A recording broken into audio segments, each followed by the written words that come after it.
மீஷோல dress order பண்ணேன்டா 2000 rupees காசு கொடுறா டக்குன்னு போய் கீழே போய் வாங்கிட்டு வந்துடுறேன்டா. ஃபோன் கூட ஜிபே பண்ணுங்க. என்னடி இப்போதானே 5 ட்ரெஸ் ஆர்டர் பண்ணி தீபாவளி பொங்கலுக்கு போட்டுட்டாளுங்க. அப்புறமா பேசிக்கலாம்டா எதுக்கு என்னன்ட்டு. இப்போ காசு கொடுறா டக்குன்னு போய் கொடுத்துட்டு வந்துடுறேன்டா. காசெல்லாம் ஒன்றும் இல்லை, தர முடியாது போடி.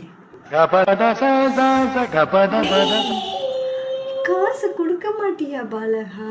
முடியாது. முடியாதா பாலகா? நீ இப்போ காசு கொடுக்க முடியாதுன்னு சொன்னா இந்த ஆத்தா உன்னை அடிக்க போறா, நீ சவப்பெட்டியில படுக்க போற பாலகா. காசை கொடு பாலகா. நீ இந்த ட்ரெஸ் ஆர்டர் பண்ணது அவன் நினைச்சியா பாலகா? இந்த ஆத்தா ஆர்டர் பண்ணா பாலகா. நீ காசு கொடு பாலகா. ஆத்தா பேரை சொல்லி என்ன விளாண்டுட்டு இருக்கியா? இந்த பிள்ளை ஆத்தா பேரை சொல்லி விளையாடல பாலகா. இந்த பிள்ளைய வச்சு விளையாண்டுட்டு இருக்கேன் பாலகா. இது உனக்கு புரியாதா பாலகா? இப்போ நீ காசு கொடுக்கலாட்டி அநியாயமா என் சூழாயத்துக்கு பதில் சொல்லணும் பாலகா. நீ பலியாயிருவ பாலகா. நீ இந்த கையில காசு கொடு பாலகா. ஆத்தா நாளைக்கு இந்த கையிலுக்கு காசு கொடுப்பேன் பாலகா. கீழே என்னோட இன்னொரு பாலகன் ரொம்ப நேரமா வெயிட் பண்றான் பாலகா. நீ சீக்கிரம் காசை கொடு பாலகா.